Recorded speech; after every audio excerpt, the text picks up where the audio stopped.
Alright y'all, so Cassie is finally telling her side of the story. And let me just say, this isn't your typical celebrity drama. Sis took the stand and gave emotional, multi-day testimony against Diddy in his federal trafficking and racketeering case, and what she said. Whew! It paints a dark and disturbing picture of their relationship. Cassie claimed that Diddy physically her and forced her into what he called freakoffs. And no, that's not just a raunchy nickname. She described them as fueled, multi-day marathons involving male workers. According to her, these weren't consensual wild nights. They were humiliating and traumatic. She said she didn't want to do any of it, but felt powerless to say no. Now the defense really tried it by pulling up explicit text messages Cassie sent during the relationship. They had her read out loud texts like, "I'm always ready to freak off," and "Me too, I just want it to be uncontrollable." She also spoke on how Diddy used those same freak off videos to control her. After their breakup, she said he threatened to leak the tapes to blackmail her and keep her quiet. That emotional manipulation, according to her, was one of the main reasons she stayed so long. And then came one of the most gut-wrenching parts. Cassie said that in 2018, well after they'd split, Diddy did her wrong in her own living room after what seemed like a friendly dinner. She said she was crying and saying no the whole time. She didn't hold back when it came to the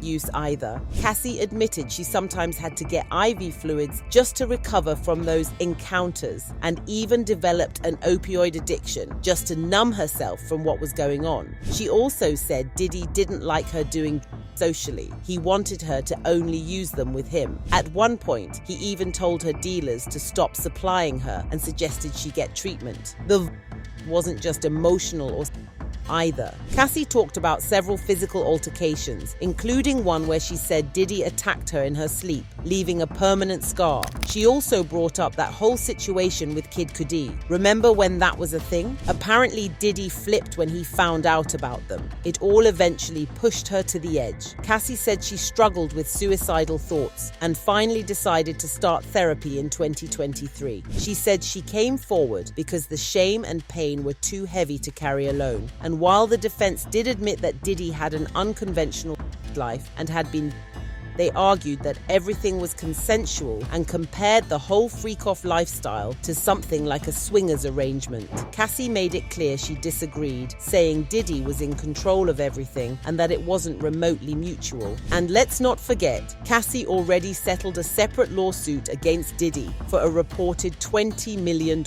But her case opened the floodgates, with more women stepping forward and a full criminal investigation now underway. Her testimony has pretty much become the backbone of the prosecution's entire case. It's emotional, it's graphic, and it's backed up with texts and real allegations. So yeah, it's not just some messy breakup story. It's a deep, ongoing investigation with serious consequences. And now that Cassie's spoken out, people are really starting to look at Diddy through a whole different lens. But let's get into some of the details from Cassie's recent testimony now. Cassie hit the stand, and what she laid out had the courtroom silent. According to her, their decade-long relationship was toxic from the very start. She admitted they used to argue a lot, but it didn't stop at yelling. She said it got physical fast. We're talking black eyes, being hit while she was already down. Real disturbing stuff. And then came the freak-offs. Cassie said it started with Diddy asking her to set them up and join in. At first, she went along with it, trying to keep him happy, but she made it clear she never actually wanted to do it.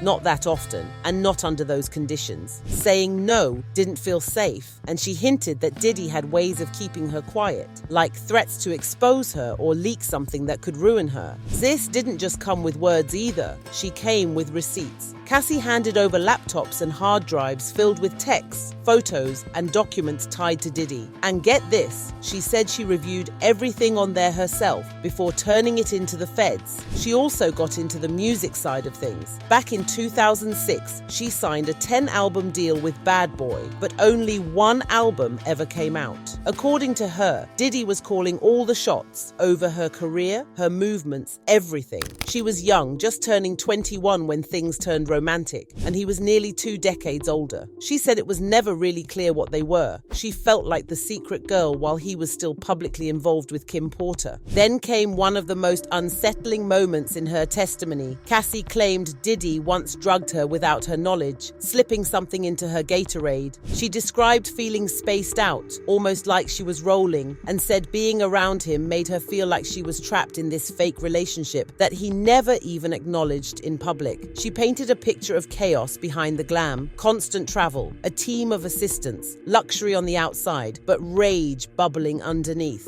One second it's strip clubs and champagne, the next she's getting smacked. That's how she told it. You could tell this wasn't just a messy breakup, this was trauma that she's been holding in for years. But apparently it wasn't just the physical she dealt with. Cassie said the mental and emotional control was just as bad. Diddy would constantly be checking her, telling her to fix her face, watch her tone, always policing how she carried herself. Real micro-manage your life type energy. Now get this, even though they both lived in LA, if she wasn't exactly where he wanted her to be, he'd send security guards or assistants to track her down. Full-on control. And when someone asked if they were exclusive, Cassie didn't sugarcoat it. She said nope, they were both seeing other people. But of course, Diddy made it clear he was Puff Daddy. Like that alone gave him a hall pass to do whatever he wanted. Oh, and he straight up admitted he was crazy jealous. Cassie moved to LA to be closer to him, and low-key, probably his kids too. She lived in this regular apartment at 875 Comstock Avenue, while Diddy, he had a whole mansion on South Mapleton, riding between their places in a golf cart like it was nothing. He was paying her rent, except when she had a spot in Studio City, and even then, she said she paid it herself to feel somewhat independent. He let it slide that time. Now here's where things really hit a nerve. Cassie said she wrote hundreds of songs under Bad Boy, and barely any were released. Most got shelved, some got leaked, a few made it to mixtapes. Out of a 10-album deal, only one dropped. She said she didn't get paid for any of it. Then came the freakoffs. What started out sounding like wild one-off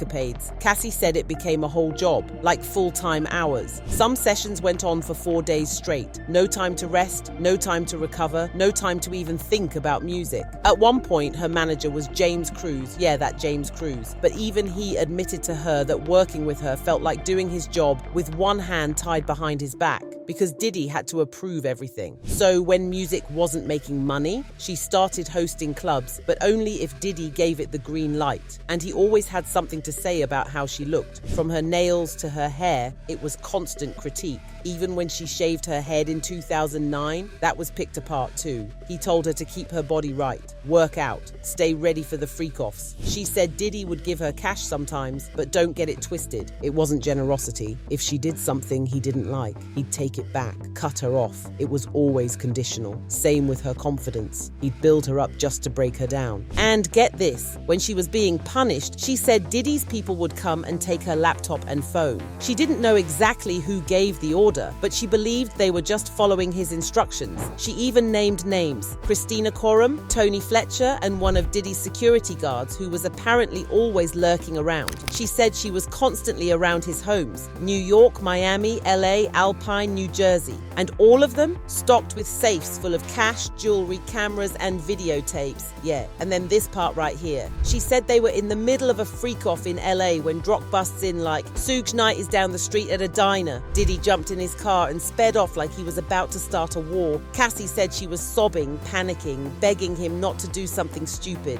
Then one night they were headed to a club, high off mushrooms, and someone handed her a whole gun to stash in her bag. She said she was terrified. It was just her, Diddy, a driver, and security. Another time, she watched his crew get all geared up with guns and jump in an SUV like they were going on a mission. They were gone for 30, 40 minutes, came back like nothing happened. She said Diddy brought up the freak-offs within the first 6 months to a year of them being together. She was just 22. When asked why she agreed, she said she wanted to please him. The first one? It happened in one of his LA houses. She didn't even know the escort's name, just called him the first escort. He was hired to dance and have with her. She was on ecstasy and alcohol, wearing a masquerade mask to hide her face. These sessions went on until the escort finished. With that first guy alone, there were at least 2 sessions. But this wasn't no one-time thing. Cassie said these freak-offs were happening every single week for years. She said she'd stay up the whole time, running on